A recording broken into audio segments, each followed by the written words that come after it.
Paano nga bang nagawa ng isang hindi kagandahan at malusog na babae ang makapang-akit na mga kalalakihang nagkakandara pa na pakasalan siya?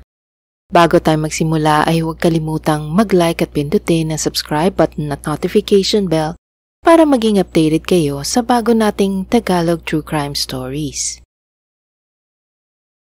Si Kanae Kijima ay ipinanganak noong November 27, 1974 sa Hokkaido, Japan. Siya ay panganay sa 4 na magkakapatid. Ang kanyang mga magulang ay parehong galing sa kilala at mayamang pamilya. Ang ama niya ay isang notary public at ang kanyang ina naman ay isang piano teacher. Kaya't lumaki silang magkakapatid sa isang maginhawang buhay. Dahil sa angking talento sa pagtugtog ng piano ay madalas makatanggap si Kanae ng atensyon at papuri hindi lamang mula sa pamilya kundi pati na rin sa ibang tao. Ilang beses din siyang nag-perform sa mga recitals at lumaban sa ilang prestihiyosong kompetisyon. Bukod sa musika, kinahiligan ni Kanae ang pagluluto sa edad na 9. Ipinagmamalaki ito ng kanyang ina dahil ito daw ay isang magandang katangian bilang asawa. Kahit nakilala at may kaya ang pamilya, sobrang higpit naman ng kanyang ama. Dahil sa ito'y konserbatibo, hindi sila pinayagang manood ng telebisyon at sapat lamang na baon ang ibinibigay araw-araw. Nakatuon si Kanae sa kanyang piano lessons, mga recitals at lalo na sa kanyang pag-aaral. Habang lumalaki nakahiligan ni Kanae ang mga luxury items dahil ito ay nagbibigay sa kanya ng kakaibang kasiyahan. Pero dahil sapat lamang ang binibigay na allowance sa kanilang magkakapatid, natuto siyang mangupit sa ama para sustentuhan ang kanyang luho. Ayon sa bali-balita, umabot ito ng 3 million yen o 1.5 million pesos sa pera natin noon. Pinambili niya ito ng mga accessories, designer bags at mga damit. Nang madiskubre ito ng kanyang ama, mas hinigpitan si Kanae sa pera. Pagdating ng second year high school, na in love siya sa isang 40 years old na lalaki, ngunit lalong nagumon sa kasamaan si Kanae. Dahil ito pa ang naghikayat at nagturo sa kanya para nakawin ang mga bank card ng isang kaklase at i-withdraw ang pera na aabot sa 8 million yen. Ngunit nahuli rin ang magnobyo at sinampahan ng kaso. Dahil menor de edad pa lamang si Kanae, nang ginawa ang krimen, pinatawan lamang siya ng parusang probation. Pagka-graduate na ng high school, nagdesisyon siyang lumipat sa Tokyo para mag-aral sa Toyo University. Sa kabila ng likas na talino ni Kanae, nawala naman ito ng interes sa pag-aaral, kaya't sandali lang siyang pumasok doon. Dahil nag-drop out din ito kalaunan at nagtrabaho na lamang bilang part-time piano teacher. Ang iba niyang mga kapatid ay maganda ang naging takbo ng buhay na malayo sa naging landas ni Kanae. Kahit na tumigil siya sa pag-aaral, hindi ito bumalik sa poder ng mga magulang. Sa halip ay nanatili ito sa Tokyo. Para suportahan ang sarili, pumasok ito bilang waitress sa isang fast food restaurant. Pero dahil sa maliit na sahod sa kanyang trabaho, hindi rin niya nabibili ang kanyang mga gusto at kadalasan pang kinakapos sa pambayad ng upa. Hindi ito ang pinangarap na buhay ni Kanae, kaya't naging serial shoplifter ang dalaga para makuha ang mga gamit na inaasam. Noong January 1999, nahuli siyang nagnakaw ng makeup. Noong March 2000, libro naman ang kanyang sinubukang ipuslit. Noong April 2001, nagnakaw siya muli ng pera at noong March 2003, naaresto siya dahil sa panlulokong ginawa sa pamamagitan ng isang internet auction. Dito ay 10 tao ang kanyang nabiktima at malaking halaga ng pera ang kanyang nakulimbat. Kaya naman nakulong siya ng 2.5 taon at binigyan ng dagdag na 5 taong probation. Ang maliit na sweldo, ang kanyang simpleng apartment at ang mga gamit na ninakaw niya ay hindi sapat para kay Kanae. Malayong-malayo ito sa marangyang buhay na kanyang inaasam. Kaya't nag-resign ng dalaga at nagdesisyon na pumasok sa isang escort club. Dito ay inoffer niya ang kanyang serbisyo mula sa simpleng pakikipag-usap hanggang sa isang intimate companionship. Dahil sa taas na 5 feet at bigat na 105 kilograms, sinasabing hindi siya pasok sa standard of beauty ng ganoong trabaho. Kaya't hindi rin siya gaanong nakakakuha ng mga kliyente. Pero lahat ng iyon ay nagbago nang nakilala niya ang isang bugaw na nagngangalang Takeuchi. Tinuruan siya nito kung paano pasayahin ng mga lalaki at tinarget nila ang mga middle-aged o mas nakatatandang lalaki para maging customer ni Kanae. Ang kakulangan niya sa pisikal na katangian ay binawi naman nito sa paraan kung paano niya itrato ang kanyang mga nagiging kliyente. Pinag-aralan niya kung paano magkaroon ng emotional connection sa mga ito. Nalaman din niya na ang kabaitan at pag-aasikaso na ibinibigay niya sa mga ito ay sinusuklian nila ng atensyon at pagpapahalaga. Hindi nagtagal naging expert siya sa art of seduction. Natutunan din niya na basahin ang mga kilos ng customer para malaman kung paano niya i-offer ang sarili sa mga ito. Noong 2007, nakilala ni Kanae ang 70 years old na si Sadao Fukayama. Siya ay manager ng isang recycling shop. Kilala ang matandang lalaki na mayaman dahil sa pagiging matipid nito. Kinuha agad ng dalaga ang tiwala ni Sadao at sa loob lamang ng 2 linggo, nabuo ang kanilang relasyon. Kwento ni Kanae kay Sadao, siya ay ulilang lubos na dahil ang kanyang mga magulang ay namatay sa isang plane crash. Pinasok daw niya ang magulong mundo ng escort service dahil kailangan niya ng pera para bayaran ang tuition fee niya sa isang music school. Dahil sa pagkahumaling nito sa dalaga, agad nag-offer si Sadao na siya na lang ang bahala sa kanyang tuition basta makipagkita lang si Kanae sa kanya ng 1 beses sa 1 buwan. Noong una, binigyan siya ng matanda ng 3.2 million yen para pambayad ng tuition sa music school.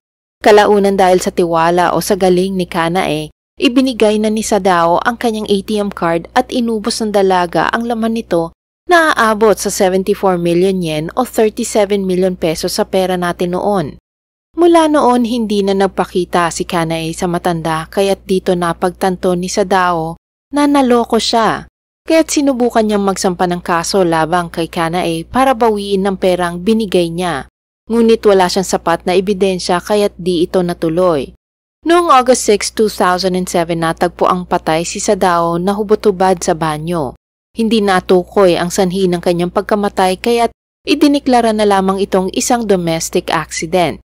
Sa ngayon, si Kanae ay nakatira na sa isang inuupahang mamahaling condominium unit na nagkakahalaga ng 200,000 yen kada buwan o 100,000 pesos sa pera natin noon. Nagmamaneho din siya ng isang magarang Mercedes-Benz na kanya ding inuupahan.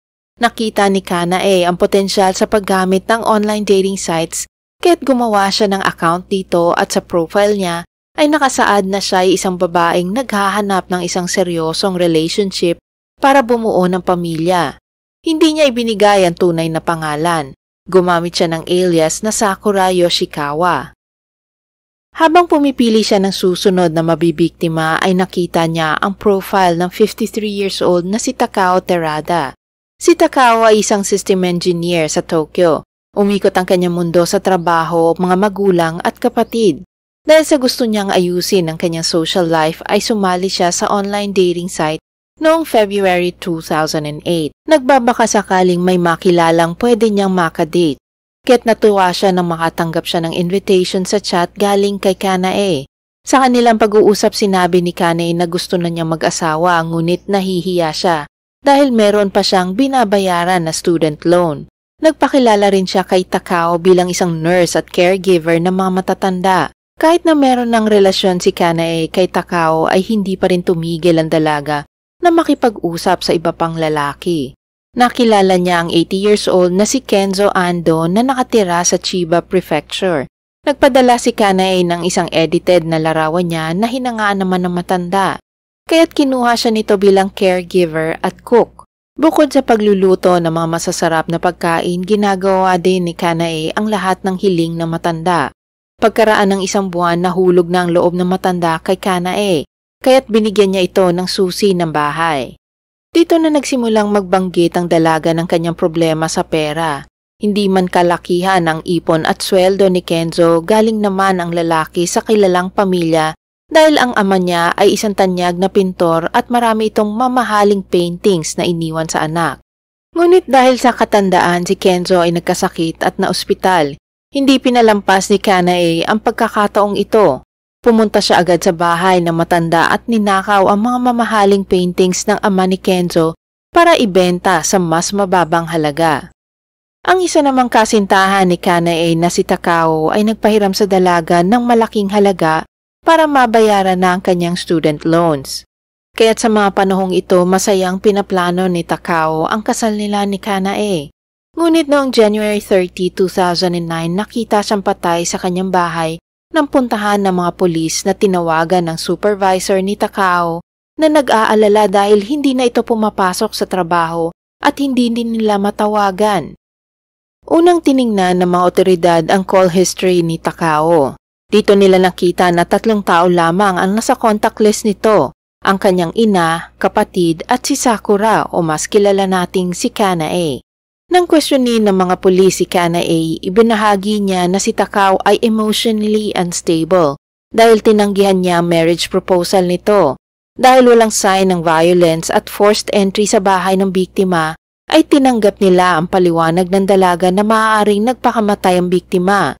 Ang dahilan ng pagkamatay ni Takao ay carbon monoxide poisoning na posibleng ginawa ni Takao sa sarili gamit ang mga nakitang mga sunog na uling o charcoal briquettes sa bahay na noong panahon niyon ay isang sikat na paraan na ginagamit ng mga nagpapakamatay.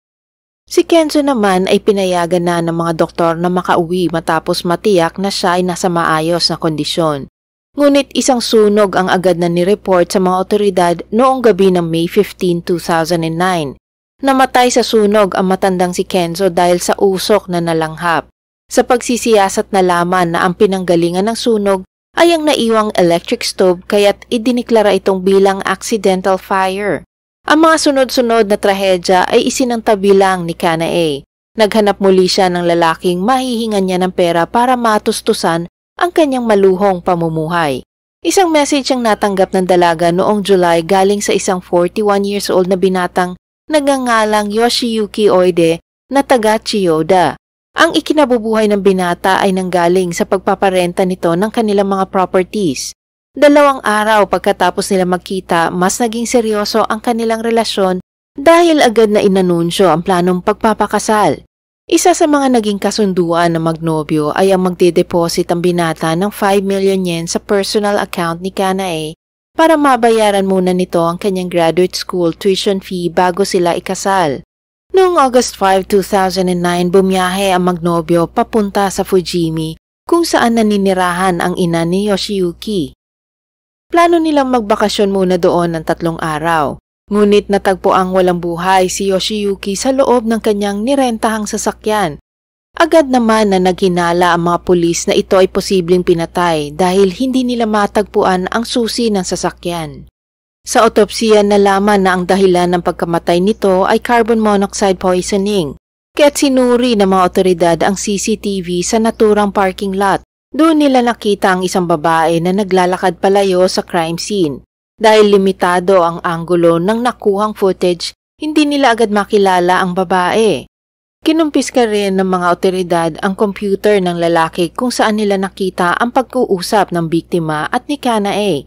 Ayon sa salaysay ni Kanae, nakilala niya ang lalaki 1 araw bago siya nakita sa CCTV ng parking lot. Pinahayag din nito na posibleng merong ginawa ang lalaki sa sarili nang iniwanan niya ito.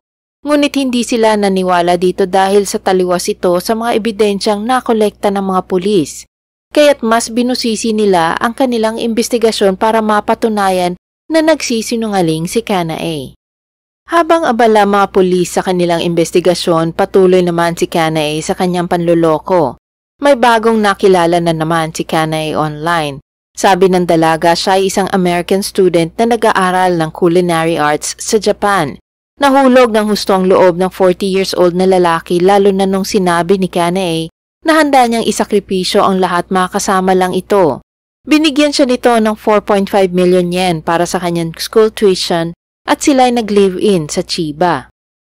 Ngunit hindi inaasahan ni Kanae na darating ang kapatid na nobyo noong September 23 at mamamalagi kasama nila sa loob ng ilang araw. Sinubukan nitong kumbinsihin ng kapatid na hiwalayan si Kanae dahil hindi niya ito gusto para sa kapatid. Lalo itong naghinala sa intensyon ng dalaga sa kapatid nang malaman kung paano sila nagkakilala at magkano ang perang naibigay dito. Pero hindi na humaba pa ang pagtatalo ng magkapatid dahil noong September 25, 2009, inaresto ng mga pulis ang 34 years old na si Kanae sa kasong panloloko nang ireklamo ito ng kapatid ng kasalukuyang nobyo.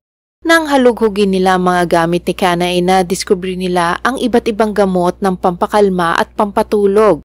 Nakita din ang history ng mga online shopping niya kung saan ilang beses siyang bumili ng electric stove na katulad ng mga natagpuan sa ibang crime scene. Sinasabing meron pa itong 2 bagong bilingkalan na nakita sa tirahan ng kasalukuyang boyfriend. Dahil sa mga nakalap na ebidensya laban kay Kanae, ito ang naging pangunahing suspect sa pagkamatay ni Yoshiyuki Oide. Nagsimula ring imbestigahan ng mga pulis ang mga hindi maipaliwanag na pagkamatay ng mga lalaking nakikilala niya.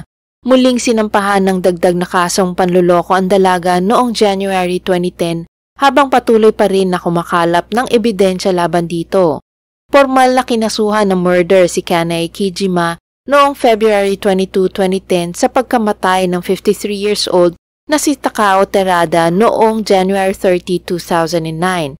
Ayon sa investigasyon, bumili ang dalaga ng electric stove online at nagdala rin ito ng sleeping pills bago pumunta sa bahay ni Takao. Hinalo ni Kanae ang sleeping pills sa pagkain ni Takao at nang nawala ng malay, hinila ito ni Kanae sa kanyang kwarto. Saka sinara lahat ng pinto at bintana sa buong kabahayan. Sinindihan ang dalang electric stove saka inilagay ang mga uling na dala nito. Bago lisanin ang bahay, nag-transfer muna siya ng pera galing sa account ni Takao papunta sa account niya sa halagang 17 million yen. Ninakaw din ni Kanae ang susi ng bahay at computer ng kawawang lalaki. Kaya 3 kaso ng pagpatay ang isinampa kay Kanae para sa pagkitil sa buhay nila Takao Terada, Kenzo Ando at Yoshiyuki Oide. Sinampahan rin siya ng 6 na kaso ng panloloko at tangkang panloloko. Nagsimula ang paglilitis noong January 2012. Dito na nalaman na ang ginawa ni Kanae kay Takao ay siya ring ginawa kina Kenzo at Yoshiyuki.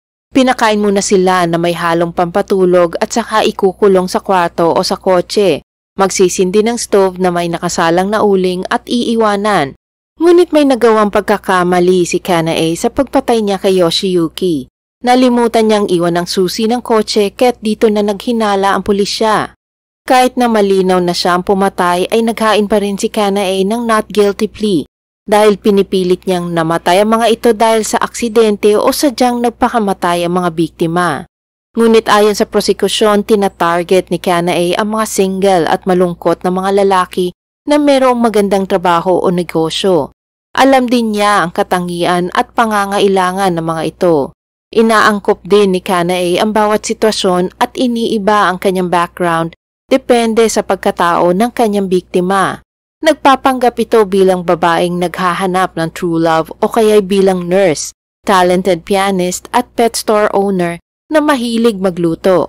Sa kabilang banda ayon sa depensa, ang mga perang aabot sa 100 million yen o 50 million pesos sa pera natin noon na natatanggap niya mula sa mga lalaki ay kusang loob na ibinibigay.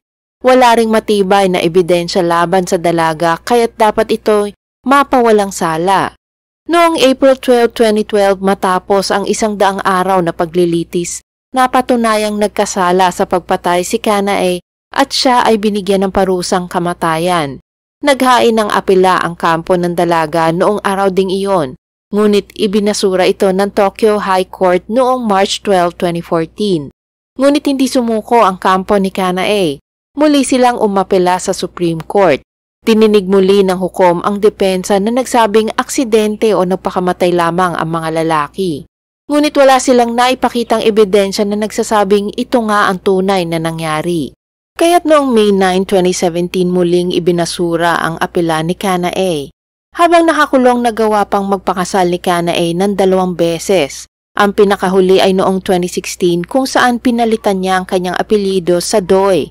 Sa kasalukuyan nakakulong pa rin ang binansagang Konkatsu Killer ng Japan dahil hinihintay ang kanyang pagbitay. Ang ibig sabihin ng Konkatsu ay naghahanap ng mapapangasawa. Marami ang nag-abang sa kahihinatnan ng kasong ito ngunit mas marami ang nagtaka at nagtanong kung papaanong nagagawa ni Kanae ang makapangloko ng mga lalaki kahit na siya ay mataba at hindi din kagandahan. Ayon sa mga psychologists, maaring nakuha ni Kanae ang mga tiwala ng mga ito dahil nakikita nila itong isang tipikal na housewife na magaling magluto at masunurin sa mga kahilingan ng asawa at walang ere, mga katangiang sinasabing hindi mo makikita sa mga magagandang babae.